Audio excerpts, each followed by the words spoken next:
नमस्कार दोस्तों, chess base India के हिंदी यूट्यूब चैनल पे आप सभी का बहुत बहुत स्वागत है। और आज हम देखने वाले हैं किंग्स इंडियन पार्ट 2, जिसमें आज एक बार फिर हम देखेंगे बॉबी फिशर का गेम। दोस्तों, आप सभी ने हमारे पहले वीडियो को बहुत पसंद किया है, बहुत सारे लोगों ने कहा है कि आगे भी हम इस तरह के वीडियोस बनाते रहें, तो निश्चित तौर पर आप सभी के हम बहुत बहुत आभारी हैं और आपके लिए हम जरूर इस तरह का कुछ ना कुछ मटेरियल जो है वो आपकी तैयारी के लिए लाते रहेंगे। किंग्स इंडियन अटैक दोस्तों, जैसे हमने कल भी बात की थी, किंग्स इंडियन अटैक एक रेपो टायर के जैसे आप सफेद मोहरों से यूज कर सकते हैं और इसका इस्तेमाल आप कई ओपनिंग के खिलाफ कर सकते हैं। एक बार फिर हम बॉबी फिशर का गेम को देखने जा रहे हैं। साथ ही साथ मैं आपको कुछ और बातें बता देता हूं कि किंग्स इंडियन ओपनिंग जो है वो काफी समय से खेली जा रही है, काफी सारे खिलाड़ी खेल रहे हैं, विश्व के बड़े बड़े खिलाड़ियों ने इसे अपनाया, पर समय के साथ इसमें कुछ परिवर्तन भी आ रहे हैं। तो जैसे जैसे हम ये गेम्स जो है खत्म करेंगे, उसके बाद हम मॉडर्न समय में कैसे जो है इसमें कुछ कुछ बदलाव आ रहे हैं और कैसे आप उसका इस्तेमाल कर सकते हैं अपने गेम में, उस पर भी एक वीडियो जो है वो अलग से बनाने वाले हैं। खैर, सबसे पहले आज बात करते हैं बॉबी फिशर के एक और मुकाबले की। बॉबी फिशर ने मुकाबला खेला था पेनोव के अगेंस्ट। एक पेनोव प्लेयर थे और 1970 में उन्होंने मैच जीता था सफेद मोहरों से खेलते हुए। एक बार फिर बॉबी फिशर ने इस खेल में दिखाया कि कैसे वो माहिर थे मोहरों का सही उपयोग करने में और वो जानते थे किस मोहरे की कहां पर जरूरत है। तो आइए देखते हैं ये मुकाबला शुरू हुआ E4, C5, night F3, E6। ये वेरिएशन भी आप जानते हैं कि काफी लोगों को परेशानी जाती है इसमें तैयारी करने के लिए, तो इसके लिए भी जो है हम कई बार किंग्स इंडियन अटैक का उपयोग कर सकते हैं। आप यहाँ पर D3 खेल सकते हैं, नाइट C6, G3, और यहाँ पर पेनोव ने खेला G6। किंग्स इंडियन के खिलाफ कई बार आपको दिखेगा कि लोग बोथवेनिक स्ट्रक्चर लेते हैं। बोथवेनिक स्ट्रक्चर में लोग जो है ये जो पॉन है दोस्तों, ये पॉन होती है E5 पर आ जाती है। इसके बारे में एक अलग से हम जो है गेम आने वाले समय में देखने वाले हैं, और उसमें जो है उसमें भी बिशप G7 और नाइट जो है G7 से आता है। अब यहाँ पर हम देखेंगे कि किस तरह का स्ट्रक्चर उन्होंने लिया। बिशप G2, जैसा कि हमने बात की थी किंग्स इंडियन अटैक में, D3, G3, bishop G2, night F3, ये हमारा सेटअप रहेगा ही रहेगा, भले ही सामने वाला जो है वो कोई भी सेटअप लेने वाला हो, लेकिन अलग अलग सेटअप के खिलाफ हमारी तैयारी जो है वो अलग अलग होगी। बिशप G2 खेला उन्होंने, तो यहाँ पर फिशर ने कैसल कर लिया। तो एक प्रकार से आप देख सकते हैं कि सफेद की जो किंग साइड का डेवलपमेंट है वो पूरी तरह से कंप्लीट है। इस घोड़े को हमें एक जगह देना बाकी है, ऊंट निकलेगा समय पे, और फिर ये जो रुख है वो एक्टिवेट होंगे सेंटर के टुवर्ड्स। तो इसमें खेल कैसे आगे बढ़ा इस स्ट्रक्चर में वो देखते हैं। तो यहाँ पर नाइट G7 खेला, रुक E1, और यहाँ पर D6 खेला। आप कह सकते हैं कि कहीं ना कहीं ये स्कैंजन टाइप ऑफ सेटअप है, और स्कैंजन टाइप ऑफ सेटअप में आप जानते हैं कि कई बार आपने देखा कई ओपनिंग में हम C3 D4 करके जो है सेंटर के टुवर्ड्स ब्रेक लेते हैं। तो खैर देखते हैं खेल आगे कैसे बढ़ा। C3 कैसल किया यहाँ पर पेनोव ने, D4। तो जैसा कि फिशर का प्लान था, सेंटर से जो है उन्होंने यहाँ से कंटिन्यू किया। और क्योंकि एक बात याद रखिए, किंग्स इंडियन अटैक हो या कोई भी आप जिसमें आप किंग साइड अटैक करने वाले हो, जब तक सेंटर खुला हुआ है तब तक आप राजा के ऊपर खुलकर आक्रमण नहीं कर सकते, क्योंकि सेंटर से ही आपके ऊपर काउंटर आ जाएगा।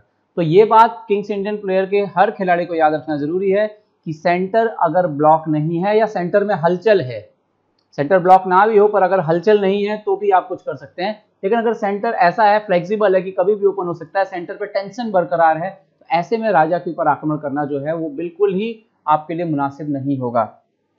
तो यहाँ पर C into D4, D5, और जैसा कि फिशर चाहते थे E5 के साथ जो है वो सेंटर यहाँ पर क्लोज हो गया। सेंटर क्लोज का मेरा मतलब है कि अब यहाँ की ये जो दो आपको फाइल दिख रही हैं, यहाँ से जो है खेल में बहुत ज्यादा कुछ नहीं होने वाला है, जिसका फर्क बोर्ड पर यह पड़ेगा कि जब किंग साइड से आप सफेद मोहरों से यहाँ पर आक्रमण करेंगे तो बहुत जल्दी कोई सपोर्ट जो है वो एकदम से काले मोहरे के खिलाड़ी के लिए नहीं आएगा, और उसके लिए जो भी काउंटर अटैक आएगा वो यहाँ से मतलब क्वीन साइड से ही कर सकता है। तो ये थोड़ा सा वक्त देता है, अगर सेंटर ब्लॉक है तो आपको समय मिलता है यहाँ पर कुछ करने का, और अगर कोई मोहरे जो है वो बोर्ड के क्वींस के साइड के हिस्से में है काले के, तो उसको आने में थोड़ा सा समय लगता है। ओके, तो यहाँ पे BD7, यहाँ पर शायद जो है क्वीन B6 करके खेला जा सकता था और इस पे दबाव बनाया जा सकता था। हालांकि डिफेंड करने के लिए नाइट A3, नाइट C2 या नाइट C3, नाइट E2 जैसे कुछ ऐसे उपयोग किए जा सकते थे। बिशप E3 भी कभी कभार आ सकता है, या शायद बिशप जो है वो शायद F4 पे ही प्लेस किया जाए, पर नाइट से जरूर इसको प्रोटेक्ट किया जा सकता है। तो कुछ इस तरह से काम चल सकता था, या कह सकते हैं कि खेलना होता फिशर को। खैर, उनके अपोनेंट ने जो है मोहरा निकाला BD7 खेलते हुए। कोई बुरी चाल नहीं है, पर उतनी एक्टिव चाल नहीं है जो हमने कहा। खैर, हमारा जो कंसर्न है वो ये है कि इस गेम में बॉबी फिशर ने फिनिश कैसे किया है। नाइट C3, रुक C8, बिशप F4। बहुत ही उनका एक कह सकते हैं बहुत ही ट्रेडिशनली स्टाइल है ये किंग्स इंडियन अटैक में बिशप F4 पर निकालना। कारण ये होता है कि कभी ना कभी जो है हम जो है क्वीन D2 लाएंगे और डार्क स्क्वायर पे जो है आक्रमण करेंगे, क्योंकि आप देख सकते हैं कि अगर ये बिशप चला जाए तो ये जो डार्क स्क्वायर है ये काफी आपको कमजोर नजर आएंगे, एक्सपोज हो जाएंगे यहाँ पर। खैर नाइट A5, तो कुछ ना कुछ तो करना ही होगा क्वीन साइड से काले मोहरे खिलाड़ी को। तो यहाँ पर फिशर ने जो है बहुत ही शांति से रुक C1 खेला। निश्चित तौर पर रुक C1 का जो आइडिया वो ये है कि इसको सपोर्ट देना नाइट को, ताकि हम B3 करके ये जो स्क्वायर है वो इस घोड़े से जो है ले सकें, ताकि हम फिर अपने क्वीन जो किंग साइड हमारा आक्रमण है वो कंटिन्यू रह सके। तो यहाँ पर पेनो ने खेला B5, B3 खेला फिशर ने, पेनो ने B4 खेला, night E2 common move. And यहाँ पर पेनो ने एक ऐसा लगा कि एक अच्छी चाल खेली बिशप B5, और थोड़ी देर के लिए ऐसा लगा कि शायद यहाँ पर एक्सचेंज जो है वो जल्दी देखने के लिए मिल सकते हैं, लेकिन फिशर ने यहाँ पे कंटिन्यू किया क्वीन D2। अगर आप एक्सचेंज करते तो मेरा रुक ओपन फाइल में आएगा फिशर का। तो निश्चित तौर पर यहाँ पे पेनो ने नाइट C6 खेलते हुए उन्होंने शायद डिसाइड किया कि उस नाइट को जो वो रिप्लेस करेंगे किसी सही जगह ले जाएंगे, क्योंकि A5 पे तो वो कुछ कर नहीं रहा था। तो शायद उन्होंने सोच के रखा कि कुछ इधर से इधर वो खेल में वापस आएंगे और ये जो कमजोर खाना है उनका इस पर नियंत्रण करने की कोशिश करेंगे।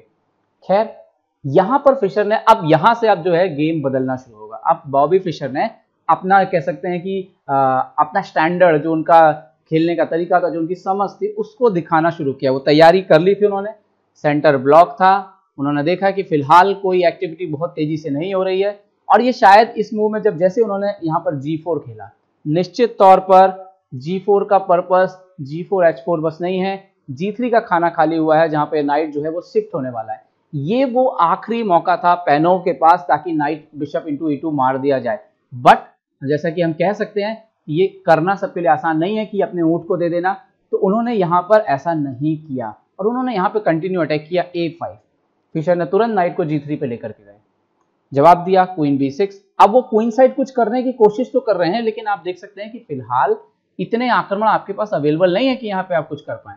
निश्चित तौर पर कभी आप A4 और कुछ करने की कोशिश कर सकते हैं, लेकिन यहाँ पर समय अभी थोड़ा सा लगेगा।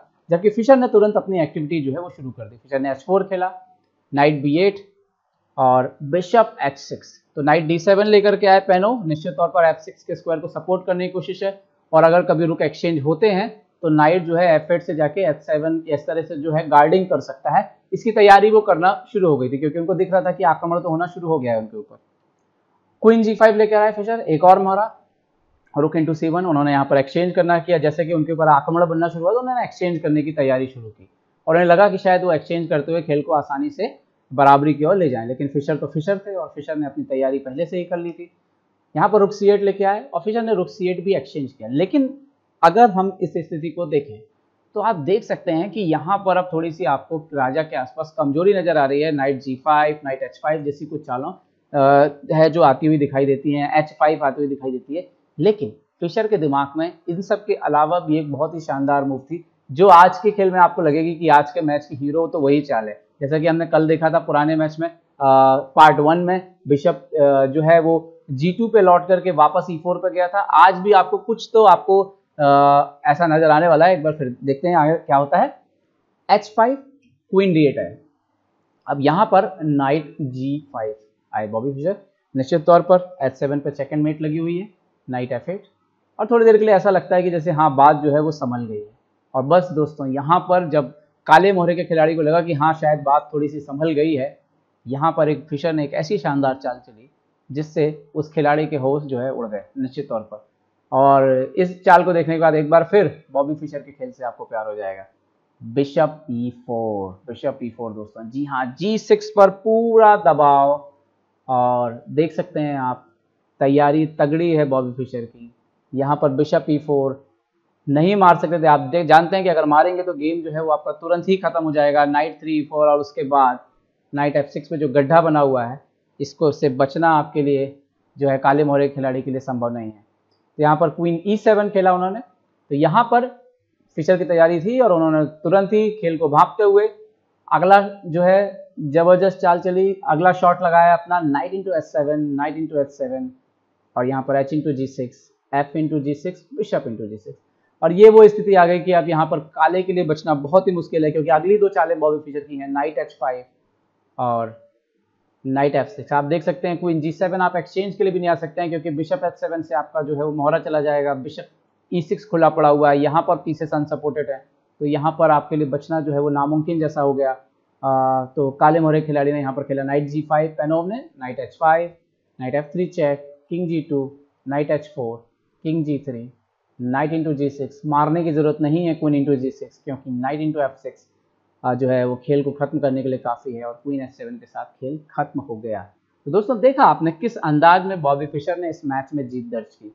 एक बार फिर किंग्स इंडियन ओपनिंग में उन्होंने दिखाया है कि आप कैसे आक्रमण जो है वो कर सकते हैं अपने खेल में, और यही बॉबी फिशर के लिए सबसे खास बात थी कि वो समझते थे कि मोहरों का सही इस्तेमाल जो है वो किस तरह से किया जा सकता है। तो दोस्तों ये था हमारा आज का पार्ट 2 किंग्स इंडियन और बॉबी फिशर का ये जो दूसरा गेम हमने दिखाया। हमें उम्मीद है कि आपको ये सीरीज पसंद आ रही है। ज़्यादा से ज़्यादा लोगों तक, अपने दोस्तों तक जो भी हिंदी भाषा समझते हैं उन तक ये वीडियोस पहुंचाएं, ताकि वो शतरंज में अपना ज्ञान भी अर्जित कर सकें, और कुछ जो विश्व चैंपियन थे, जो बड़े खिलाड़ी थे, उनके बारे में भी कुछ जान सकें। कुल मिलाकर हमारा खेल जो है वो और आगे बढ़े।